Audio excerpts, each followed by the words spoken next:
कुछ और पढ़ना है तो मैं और एक्सप्लेन कर दूं। 6 पर थे ना, स्पष्टीकरण तक हम लोगों ने पढ़ लिया था। 6A पर, हाँ, जनजाति वाला है ना, जिसमें कि ऐसी जनजाति की मतलब ये स्पेसिफिक ये बताता है। देखिए एक चीज मैं आपको बताऊं, यहाँ पर ये जो चीजें कही गई हैं, इतना स्पेसिफिक जो मेंशन किया गया है, उसके पीछे रीजन ये है कि जो अनुसूचित जाति जनजाति के लोग हैं, उनकी जो जमीन है, प्रभु हो ना क्लास में, प्रभु? Yes ma'am. तुम्हारे पास अगर कोई जमीन होगी तो क्या तुम उसको पूरी जमीन एक साथ बेच सकते हो विदाउट कलेक्टर की परमिशन से? मैम स्वयं की? हाँ, स्वयं की।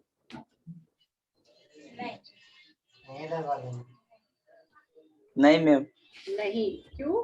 क्योंकि सरकार ने इस तरह के नियम बना के रखे हुए हैं कि अगर कोई व्यक्ति इस कैटेगरी में आता है और अगर इस कैटेगरी में उसे ये घोषित किया गया है कि वो अनुसूचित जनजाति जाति का है, तो क्योंकि उसके हितों को ध्यान में रखते हुए यहाँ पर जो मेन उसके पीछे ऑब्जेक्ट है वो ये है कि भाई इस अगर इस तरह के व्यक्ति हैं जिनके पास उनकी खुद की जमीन है और अगर उन्हें किसी को इसे बेचना भी है, तो यहाँ पर वे कलेक्टर की परमिशन के बगैर वो इस तरह का एक्ट नहीं कर सकते, क्योंकि यहाँ पर कोई भी व्यक्ति भूमि स्वामी किसी भी कारण से उस भूमि पर कब्जे का अधिकार उसे भले ही है, पर उसे बेचने के लिए कलेक्टर से परमिशन लेना जरूरी है। 9 जून 1980 के पश्चात 20 अप्रैल 1981 की पूरा ऐसा प्रत्येक अंतरण, यहाँ पर कुछ स्पेसिफिक डेट्स हैं, वो इतना ज्यादा जरूरी नहीं है। हमें जो खास चीज ध्यान रखनी वो ये है कि अनुसूचित जनजाति के भूमि के अंतरण में कलेक्टर की जो भूमिका है वो क्या है। तो यहाँ पर पहली चीज तो अंतरण, एक अंतरण का मतलब होता है किसी भी प्रॉपर्टी का ट्रांसफर किया जाना। दूसरा, अनुसूचित जनजाति के भूमि का अंतरण कलेक्टर की परमिशन के बगैर नहीं होगा, क्योंकि संविधान के अनुच्छेद 39 ख तथा 46 की सांविधिक बाध्यताओं को प्रभावी करने हेतु भूमि में अनुसूचित जनजाति के स्वामित्व के संरक्षण हेतु कल्याणकारी विधान है। इस केस का नाम है केशव वर्सेस मध्य प्रदेश राज्य, लिख लो इसको, केशव वर्सेस मध्य प्रदेश राज्य। भारतीय अनुसंधान का जो हमारे भारतीय संविधान के अनुच्छेद 39 ख और 46 में इस तरह के जो भूमि स्वामी हैं उनके संरक्षण को ध्यान में रखते हुए इस तरह का एक्ट, इस तरह का डिसीजन या प्रोविजन बनाया गया है। अनुसूचित जनजाति के सदस्य की भूमि का अंतरण किए जाने के संबंध में कलेक्टर से अनुमति प्राप्त नहीं की गई है तथा राजस्व अधिकारियों की दुर्भिसंधि के आदेश की डिक्री प्राप्त की गई है तथा नामांतरण कराया गया है, तो निर्णित किया गया भूमि में कोई हक प्राप्त नहीं होगा। मतलब आपने राजस्व अधिकारियों से परमिशन ले ली है और उनसे डिक्री पारित करा ली है, जब तक आप खुद कलेक्टर से परमिशन लेकर इस तरह का एक्ट नहीं करते वो मान्य नहीं होगा। इसी तरह एक और केस लिखना है इसमें, नथुजी वर्सेस चंदू, 1996 का है ये केस। अनुसूचित जनजाति के सदस्य को भूदान मंडल द्वारा आवंटित भूमि के भूदान मंडल द्वारा अनुज्ञा प्राप्त थी, फिर भी कलेक्टर की अनुज्ञा अपेक्षित है। मतलब आप यहाँ पर कोई भी हो उसमें कलेक्टर की परमिशन के बगैर अनुसूचित जनजाति के व्यक्ति की भूमि का अंतरण नहीं किया जा सकता है, सीधी सी बात, आपको इतना याद रखना है। फिर आदिम जनजाति की भूमि, अब अगर आदिम जनजाति की भूमि है तो भी कलेक्टर, आदिम जनजाति की भूमि कलेक्टर के आदेश के बगैर गैर जनजाति के पक्ष में विक्रय का करार किया गया, गैर जनजाति द्वारा करार में विनिर्दिष्ट पालन के लिए बाद लाया गया, करार प्रवर्तनीय नहीं है। क्यों? क्योंकि ऐसे करार में कलेक्टर की जो अनुज्ञा चाहिए वह नहीं दी गई। यहाँ पर कुछ केस लॉस में दे रही हूँ क्योंकि ये डायरेक्ट है तो इसमें इस तरह की केस लॉस शायद नहीं है, लिख लीजिए इस केस को भी, मांगीलाल वर्सेस चांद मोहम्मद। आप सेम कैटेगरी में आप फिर भी कर सकते हैं, पर आप गैर आदिम जनजाति को नहीं बेच सकते हैं। ठीक है प्रभु, ध्यान रखना इस चीज को। जी मैम।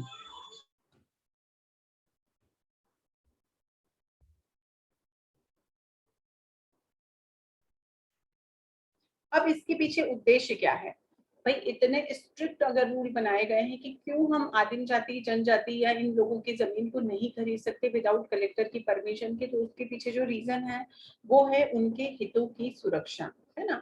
रिजर्वेशन वाला पार्ट अब सभी लोगों को पता है, क्योंकि हम ये मानते हैं कि आदिम जाति और आदिम जनजाति के सदस्य समाज की मुख्य धारा से दूर हैं, तो इसलिए उनकी हितों की सुरक्षा करने के लिए और उनको उचित मूल्य का भुगतान दिलाए जाने के लिए ये जरूरी है कि उनके बीच में कलेक्टर शामिल हो अगर इस तरह का कोई भी एक्ट किया जाता है। फिर क्या करार के अंतर्गत कब्जा, करार के अंतर्गत भावी क्रेता द्वारा कब्जा किया गया कलेक्टर द्वारा भूमि अंतरित करने की अनुमति नहीं दी गई, जिससे कब्जा अप्राधिकृत हो जाता है। इस प्रकार के करार के आधार पर कोई भी कब्जा बरकरार नहीं रखा जा सकता है। इसमें भी केस का नाम लिख सकते हो, जयंत विटामिन वर्सेस भीरू। एक दूसरे एग्जांपल से आपको मैं समझाऊं, यहाँ तो भूमि के संबंध में बात हो रही है।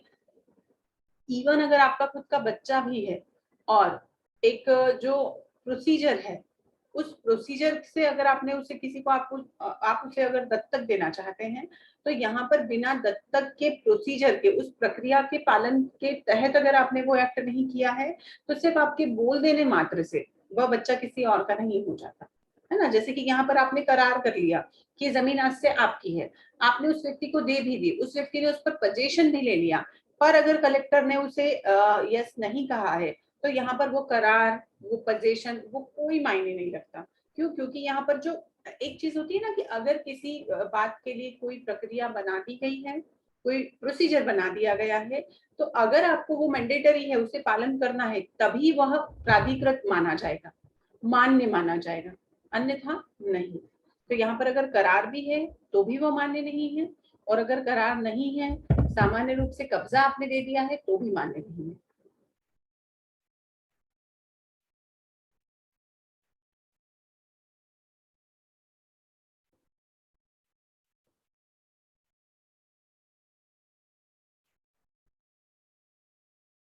अब एक और देखिए, रिट की अधिकारिकता के संबंध में देखिए, अनुसूचित जनजाति की भूमि का अंतरण बगैर कलेक्टर की अनुमति के गैर अनुसूचित जनजाति के पक्ष में किया गया। ओके, ऐसा अंतरण शुरू से ही शून्य है। सिविल न्यायालय की तत्प्रतिकूल डिक्री अकृतता है, जो उच्च न्यायालय की रिट अधिकारिकता द्वारा अपास्त की जा सकेगी। अगर मान लीजिए इस तरह का कोई, इसका केस का नाम लिख लीजिए आप लोग, रणछोड़ वर्सेस धन्ना। अगर किसी व्यक्ति को इस तरह का कोई अगर कोई व्यक्ति ने इस तरह का गैर जनजाति को इस तरह का भूमि दे दी है और सिविल न्यायालय ने उसके फेवर में डिक्री दे दी है, तो क्या हम हाई कोर्ट में जाके रिट लगा सकते हैं? तो वी कैन से यस, यहाँ पर हाई कोर्ट उस डिक्री को अपास्त कर सकता है। न्यायालय मतलब उच्च न्यायालय उस डिक्री को अपास्त करने की अधिकारिकता रखता है।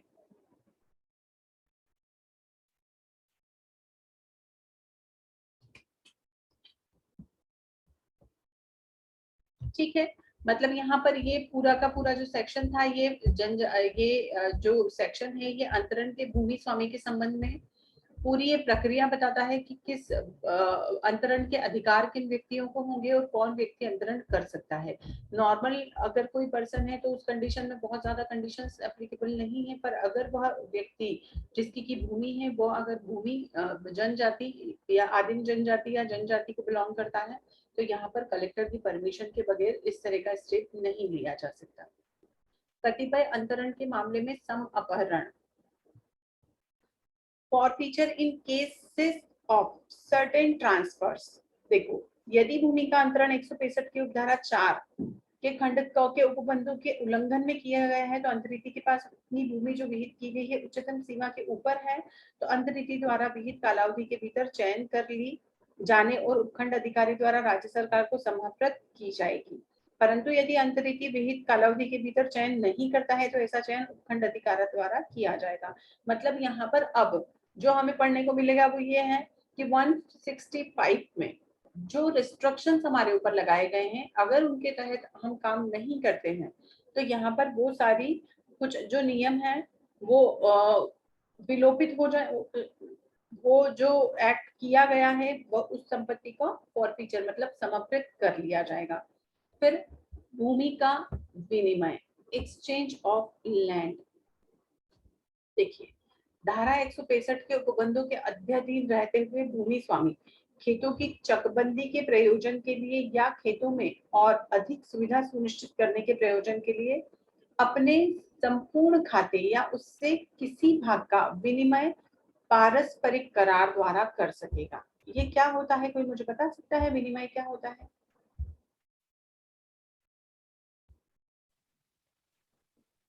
गंगाराम,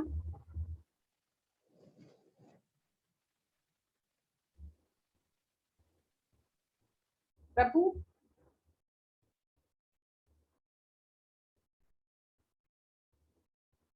जी मैम।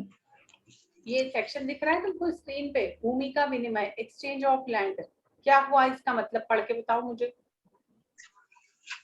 धारा 165 के उपबंधों के अधीन रहते हुए भूमि स्वामी खेतों की चकबंदी के प्रयोजनों के लिए या खेतों में और अधिक सुविधा सुनिश्चित करने के प्रयोजनों के लिए अपने संपूर्ण खाते या उससे किसी भाग का विनिमय पारंपरिक करार द्वारा कर सकेंगे।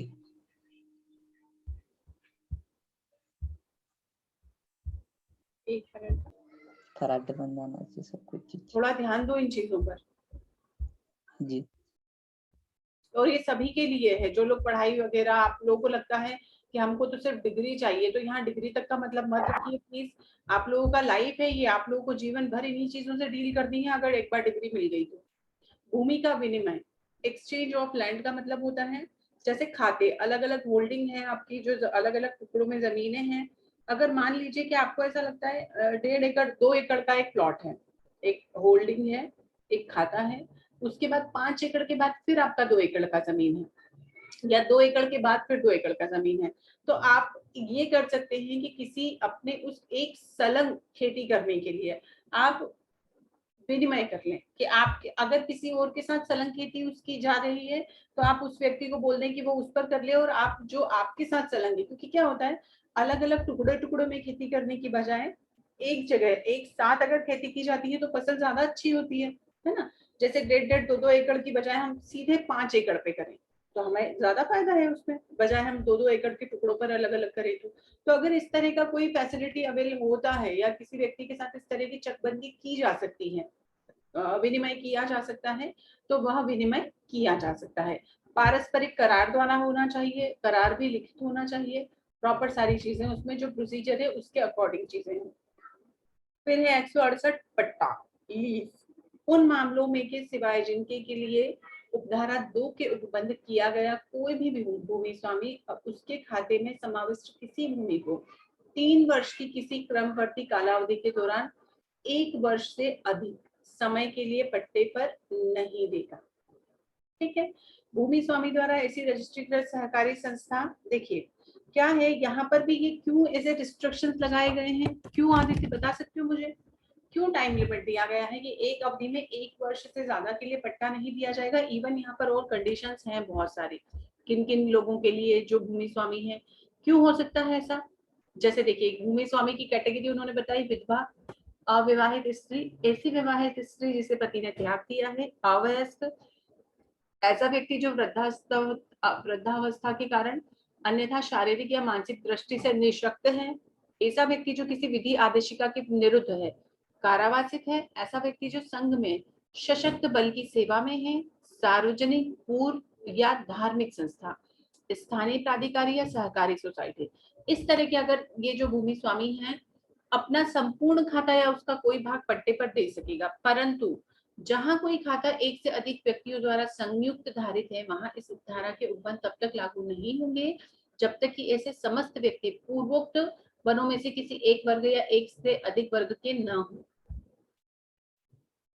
यहाँ पर कुछ रिस्ट्रिक्शंस पट्टे के संबंध में भी उसी तरह से लगाए गए हैं जिस तरह से हमने देखा कि जो भूस्वामी है वह अपनी संपत्ति का अंतरण, अपनी भूमि का अंतरण किस तरह से करेगा।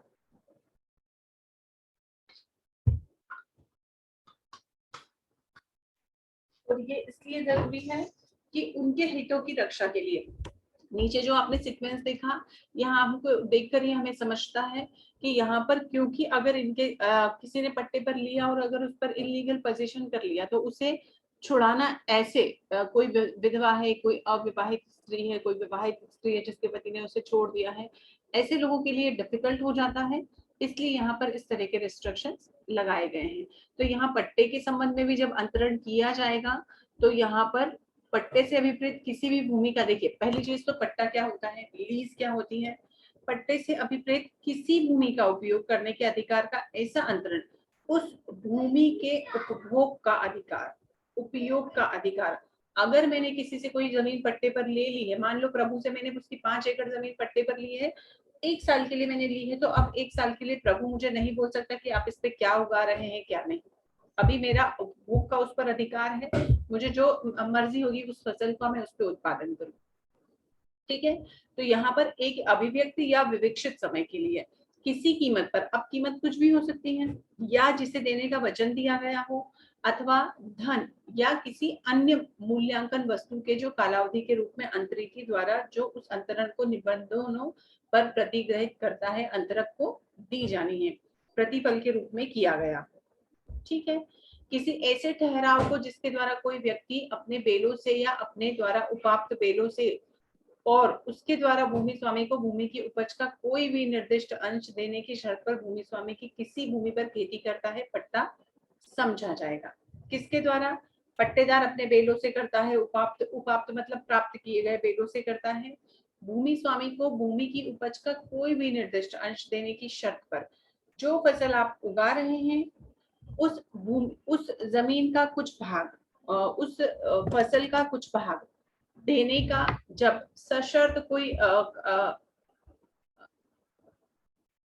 किसी तरह का कोई इस तरह का करार है या कोई इस तरह की डील है, तब अब केवल पास काटने, पशु चराने, सिंघाड़ा उगाने या लाख का प्रजनन या संग्रहण करने, तेंदुपत्ते तोड़ने, उसका संग्रहण करने का अधिकार दिया जाना भूमि का पट्टा नहीं समझा जाएगा। पास काटना क्या होता है यहाँ पर, कोई बता सकता है मुझे? जी मैम। पास काटना, केवल पास काटना, पशु चराना है, नो सिंघाड़ा उगाना, लाख का प्रजनन करना, संग्रहण करना, तेंदुपत्ता भी मुझे समझता है। पास काटना क्या होता है? मैम बास होएगा या पास नहीं होएगा शायद। ओके, हो सकता है। तो इस तरह के मैम वो घास है, घास काटना है। घास काटना, इसमें पास काटना लिखा हुआ है। मैम वो ये घा मुझे का लगा पा कि हो ये गया क्या है। होगा डायरेक्ट में। यस मैम, घास हो सकता है या तो फिर बास भी मैम एक घास की प्रजाति है जो बास आती है। हाँ, जैसे घास, टोपी करेक्ट, वगैरह। घास काटना, इसमें गलत लिखा है, वही मुझे लगा कि ये कुछ नया है। चलिए, घास काटने का अधिकार, पशु चराने का, सिंघाड़ा उगाने का, मतलब बाकी सब आप चीजें समझती हैं, तो इसका जो अधिकार है उसे हम पट्टे में शामिल नहीं करेंगे। पट्टा क्या होगा? उपभोग का अधिकार, है ना। अब अगर उसमें घास काटने का अधिकार है तो वो पट्टे की में नहीं आता है। कई बार होता है कि जमीन जो है आपकी और उसके पड़ोस में जो मेड़ होती है, मतलब खेत से लगी हुई मेड़ होती है, तो कई बार वो 1.5-2 फीट से ज्यादा की होती है जिस तरफ से खेती शुरू की जाती है।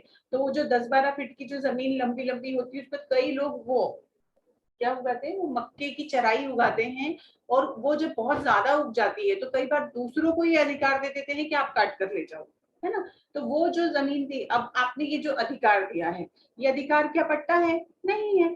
आपने तो एक कि भाई अगर बहुत ज्यादा घास है और किसी और के पास अपने पशुओं के लिए उस तरह का घास नहीं है, तो उस तरह का काटने का जो अधिकार दिया जाता है वो इसमें नहीं आएगा।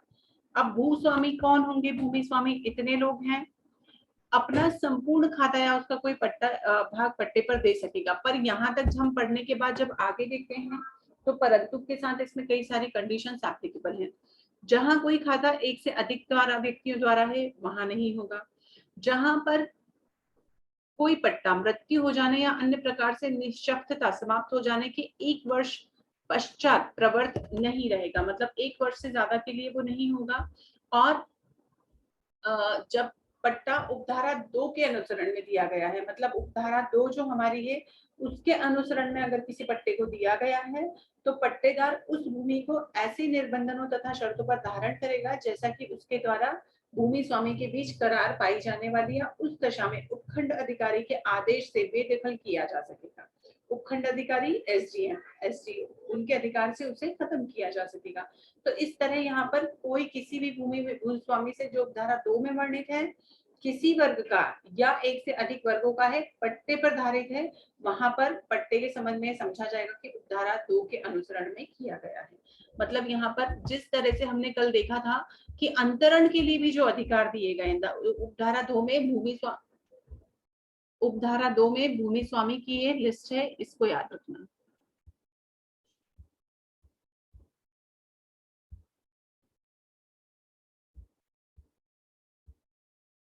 है ना?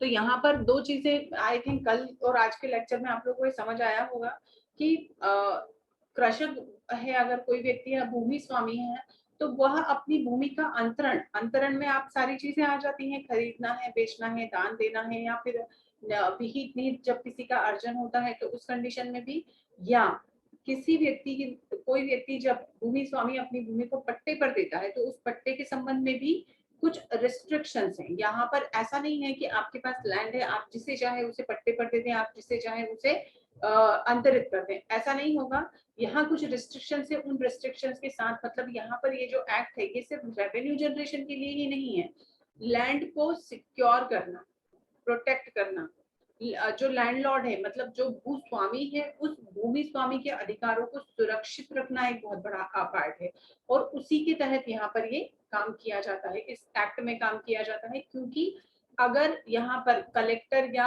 अथॉरिटी शामिल नहीं होंगे तो जो जमींदारी प्रथा क्या थी पहले, जमींदारी प्रथा का जो चलन था वो चलन खत्म नहीं होगा। किसी व्यक्ति को जमीन की जरूरत, किसी व्यक्ति को पैसों की जरूरत है, उसने अपनी जमीन गिरवी रख दी, उसने अपनी पूरी जमीन गिरवी रख दी। अब क्या उसके पास इतना पैसा अचानक से तो आने से था कि उस पूरी जमीन को वो एक साथ छुड़वा ले? तो यहाँ पर अगर कलेक्टर है, जो प्रोसेस है बंधक के संबंध में भी, जैसे हमने कल देखा था कि अगर बंधक भी रखना है तो एक साथ व्यक्ति उसकी पूरी जमीन को मोर्टगेज नहीं रख सकता। क्यों? यहाँ पर वो पुरानी जो प्रथाएं थी, जमींदारी प्रथाएं थी, या व्यक्ति के जो जमीन से जुड़े अधिकार थे, उन अधिकारों को सुरक्षित रखने के लिए यहाँ पर इस तरह के रिस्ट्रिक्शंस बनाए गए हैं। ठीक है,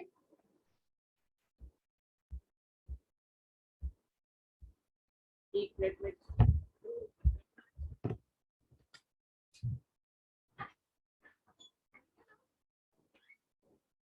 एक मिनट।